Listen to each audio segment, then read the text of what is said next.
అబ్రాహాం వలె మౌనంగా బలి దగ్గరికి తీసుకెళ్ళాడంట. ఆయన బలి ఇచ్చాడంట. ఇప్పుడు అబ్రాహాము ఆశీర్వాదం కావాలంటున్నారు, అబ్రాహాంకి ఇచ్చిన వాగ్దానము నాకు కావాలంటున్నారు. మరి మీ ఇస్సాకు ఏడి? మీ బలి ఏది? మీ త్యాగం ఏది? మీ అర్పణ ఏది? మీ పరీక్షలో దేవుడు పెట్టే ఈ పరీక్షలను మీరు గెలిచేవారుగా ఉన్నారా? గెలిచేవారుగా ఉన్నారా?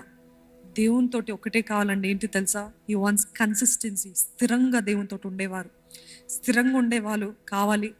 అదేవిధంగా ఇదొక ప్రాసెస్, ఇదొక విధానము అని జ్ఞాపకం చేసుకోవాలి. దేవుడు నన్ను దీని గుండా నడిపిస్తున్నాడు, ఇది దీనిలో నుండి టన్నల్ నుండి నన్ను నడిపిస్తున్నాడు, నేను దీని నుండి దాటుకుంటా వెళ్ళాలి అనే ఆలోచన ఉన్నవారు తొందరగా చేతులు ఎత్తేరండి, తొందరగా గివప్ చేయరు. ఈ wants consistent people. Abraham was consistent, స్థిరంగా ఉన్నాడు. పర్వాలేదు దేవా, నువ్వు ఇచ్చావు, నువ్వు తీసుకుంటావు, నాకు తెలుసు నువ్వు కావాలంటే మరలా ఇస్తావు, నీకు అసాధ్యమైనది ఏది లేదు. కన్సిస్టెన్సీ. ఇప్పుడు మీకు అర్థమయ్యేలాగా చెప్పాలంటే, మీకు వచ్చిందండి ఈ సంవత్సరం ఒక ప్రవచనమో లేకపోతే వాగ్దానం, ఈ సంవత్సరం మీకు వివాహం జరగబోతుంది అని. ఈ సంవత్సరం మంత్ ఏంటి అని ఏం తెలియదు, ఈ సంవత్సరం జరగబోతుంది.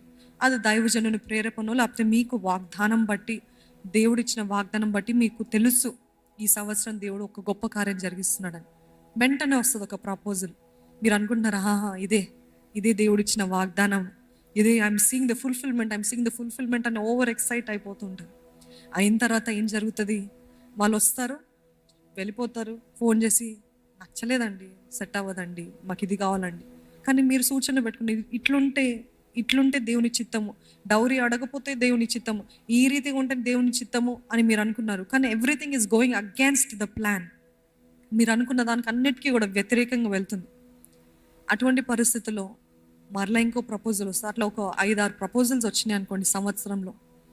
ఇంకా ఆఖరికి అన్నీ అయిపోయిన తర్వాత నేను తప్పు వాగ్దానం పొందుకున్నానేమో, సరే అంత కూడా అనుకోరండి. ఏం చేస్తారు తెలుసా? వెంటనే దేవుని తిరుగుబాటు. ఏం దేవా, అసలు నిజమైన దేవుడువేనా? ఎవ్రీబడి ఈజ్ రిజెక్టింగ్ మీ అంటే నేను అంత హీనుడనా, అంత హీనురాలా? Why am I being rejected అని సడన్గా దేవుని పైనే తిరుగుబాటు. దేవుడు ప్లాన్లు ఏముంది? నవంబర్లో లేకపోతే డిసెంబర్లో వస్తారు, వచ్చిన వెంటనే అలా ఎంతో ఫాస్ట్గా జరిగిపోతుంది, ఎంతో వేగంగా వెళ్ళిపోతుంది అని దేవుని ప్రణాళికలో ఉంది. కానీ ఇన్ని ప్రపోజల్స్, అది దేవుని చిత్తంలో లేనివి, మీరేదో ఇది దేవుని చిత్తం అనుకుని అంగీకరించినవన్నీ, వచ్చినవన్నీ సడన్గా క్యాన్సిల్ అవుతా ఉంటే దేవుడు అంటున్నాడు, నాకు ఈ ప్లాన్ ఉంది, నువ్వు వీటిని అంగీకరించావు, నువ్వు తిరస్కరించబడ్డావు, you have been rejected because this is not my plan. Now why are you going against me? నాకెందుకు, నాకు విరుద్ధంగా ఎందుకు నువ్వు తిరుగుబాటు చేస్తున్నావు? అర్థమవుతుందండి?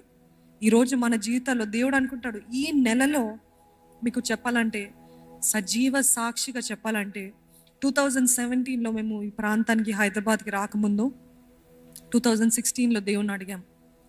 దేవుడు దైవజనుల్లో నాలో ఒకటి పెట్టాడండి, there something more you should do.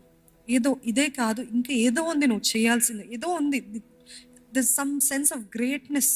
ఎవరికైనా అటువంటి అనుభవం ఉందండి? నాకు ఇంకా ఏదో ఉంది, దీనికి మించి ఏదో ఉంది, ఈ ఉద్యోగమే కాదు, నాకు ఈ పనే కాదు, this something more that God is prompting me to do అనే ఆలోచన ఎవరికైనా ఉందా? ఆ రీతిగా ఆ సెన్స్ కూడా, ఆ ఆలోచన కూడా కొన్నిసార్లు దేవుడు మన హృదయంలో పెడతాడు. ఎందుకంటే he doesn't want us to be satisfied where we are, అంటే ఆ ఉన్న స్థానంలో. ఎందుకంటే దేవుడు మిమ్మల్ని పుట్టించింది ఆ ఉద్దేశం కోసం కాదు, ఆ ఉద్యోగమే చేయాలి, అదే చేయాలని అది ఉద్దేశం కాదు. కాబట్టి దేవుడు ఆ ప్రేరేపణ మరలా హెవీగా మన హృదయంలో పెడతాడు. 2016లో అదే రీతిగా మేము అడుగుతా ఉన్నాము దేవుణ్ణి, ఏంటి దేవా, there's something there's beyond, we're not just seeing but we sense it, there's something అని అడుగుతున్నప్పుడు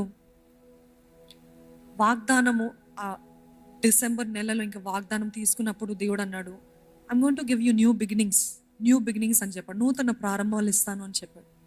చెప్పిన తర్వాత ఓహో, న్యూ బిగినింగ్స్ అంటే వెంటనే వచ్చేస్తుందని మనం ఏమనుకుంటామండి?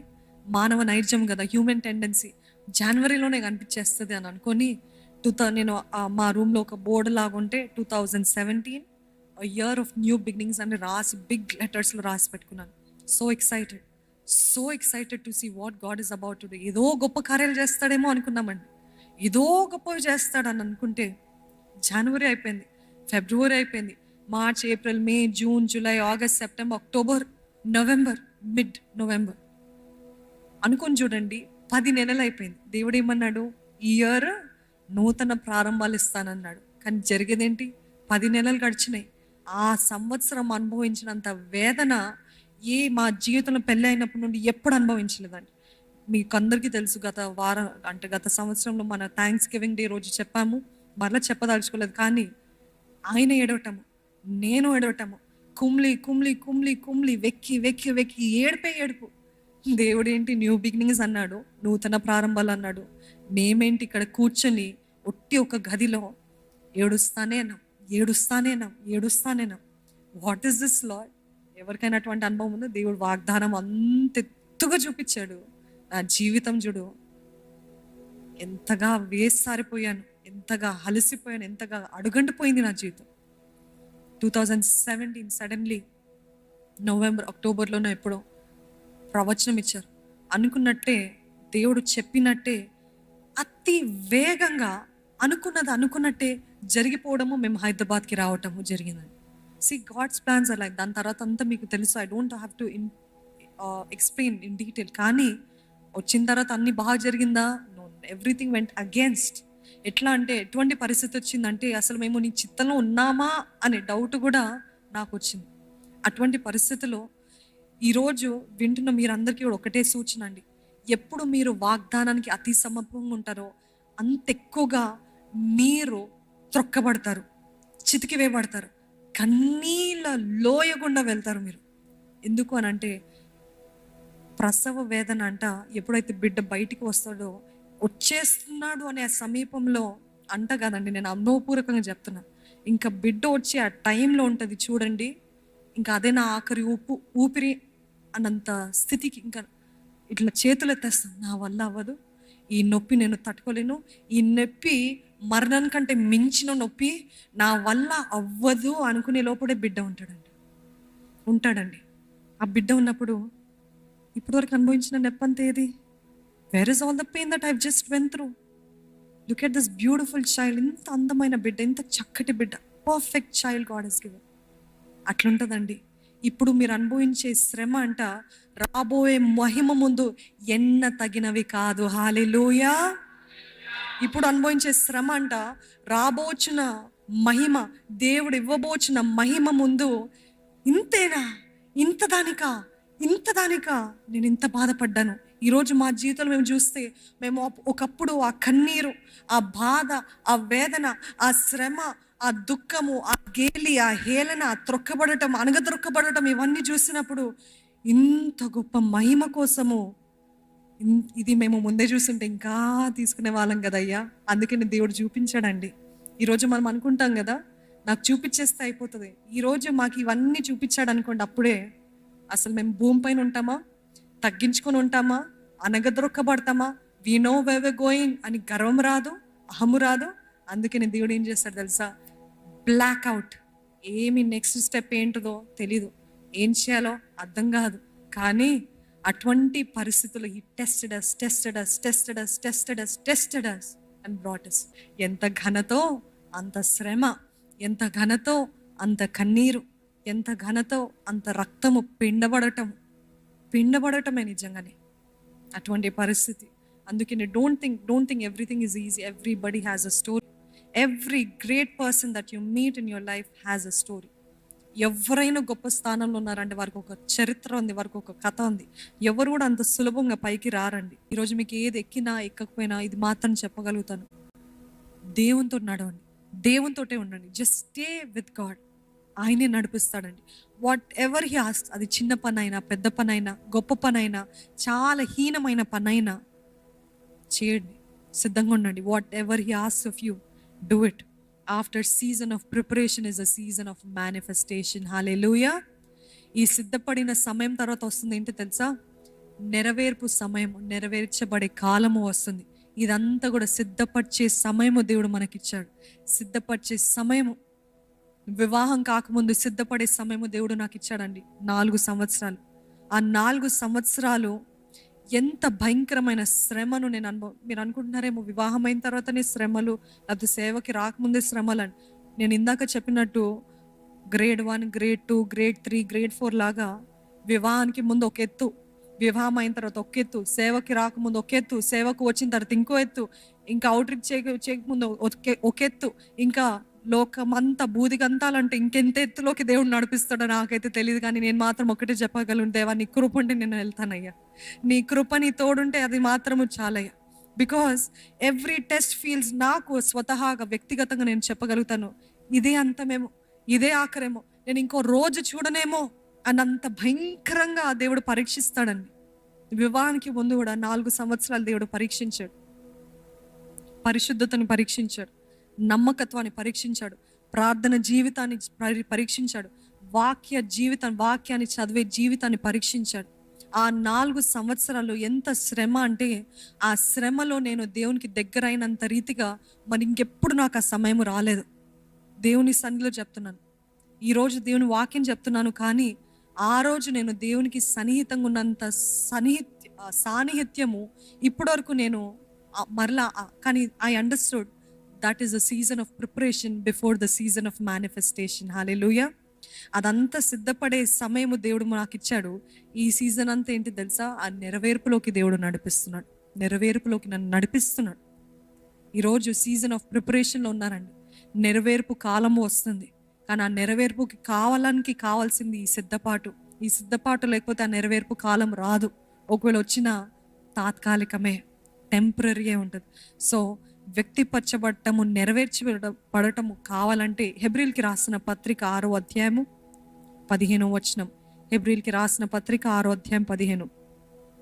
ఆ మాట నమ్మి అతడు ఓర్పుతోటి సహించి ఆ వాగ్దాన ఫలము పొందెను. బాధ, తృణీకరణ, త్రొక్కబడటము ఎవరైనా అబ్రహాము సహించాడంట. ఎప్పుడు సహించాడు? దేవుడి మాట చెప్పాడు. ఏడిమి దేవుడు అని అనలేదా?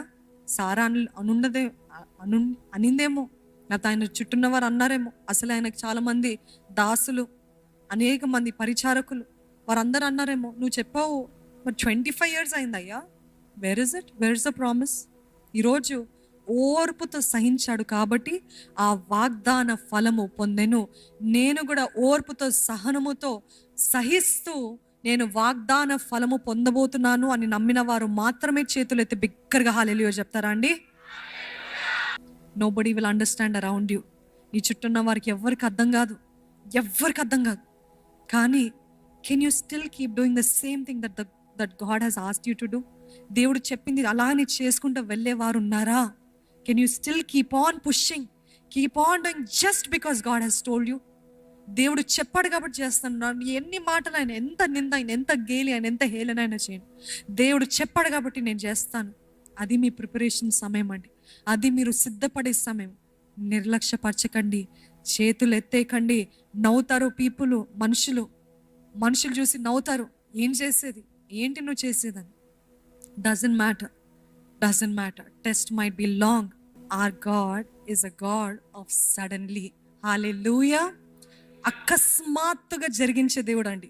మనము అనుకున్నది ఒకటి, ఊహించుకునేది ఒకటి, కానీ దేవుడు ఆ ప్రిపరేషన్ టైం అంతా కూడా మీకు లాంగ్గా అనిపించవచ్చు, కానీ దేవుడు అకస్మాత్తుగా సడన్గా మీ జీవితంలో కార్యము ఎంత వేగంగా జరిగిస్తాడంటే, ఇంతకాలము సిద్ధపడింది ఎంతో కాలంగా ఉంది అనిపించింది, అది సడన్గా చేసే కల్లా ఇంత వెంటనే అయిపోతుంది ఏంటి దేవుని కార్యాలు, ఇంత వెంటనే అలాగే చేస్తాడండి దేవుడు ఒక్కసారి ఆ రంగంలోకి అడుగు పెట్టాడనుకోండి, అస్సలు ఆగడు. వేగంగా.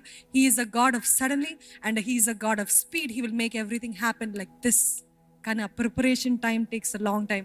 The test time takes the longest time.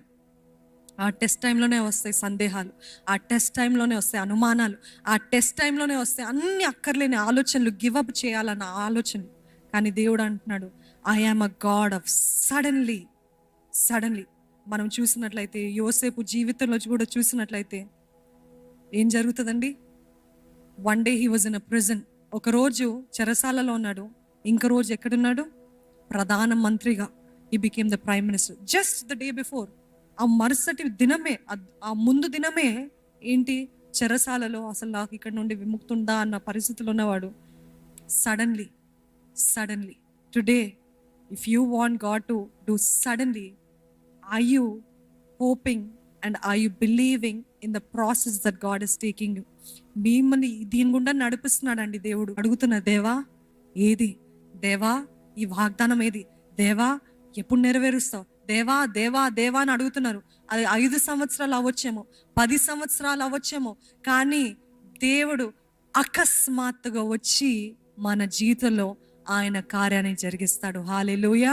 అకస్మాత్తుగా మీ గర్భాన్ని తెరుస్తాను, అకస్మాత్తుగా మీకు ఉద్యోగం ఇస్తాను, అకస్మాత్తుగా దేవుడు ఇప్పటివరకు మోయబడిన తలుపును నేను తెరుస్తాను, అకస్మాత్తుగా మీ జీవితంలో జరిగించబోతున్నాను. Do you believe in the God of suddenly? Yes, God is going to do sudden things in your life. ఎప్పుడు ఊహించలే, ఇన్ని సంవత్సరాలు అడుగుతున్నారేమో, ఇన్ని సంవత్సరాలు అయింది అని అంటున్నారేమో, కానీ దేవుడు అంటున్నాడు అకస్మాత్తుగా నేను జరిగించబోతున్నాను. I am going to do a sudden, a new thing in your life. Sudden. ఇన్ని సంవత్సరాలు అయింది, ఎన్నో ఇంటర్వ్యూస్, అకస్మాత్తుగా ఈరోజు నేను మీకు ఉద్యోగం ఇస్తున్నా, ఈరోజు మీరు నమ్ముతున్నారు కదా, ఇప్పుడే నీ గర్భం ధరిస్తున్నారు. అకస్మాత్తుగా, అది మనుషులు బట్టి కాదు, ఆయన ఆత్మ ద్వారముగా నమ్మిన వారు చేతులెత్తి హల్లెలూయా చెప్తారండి.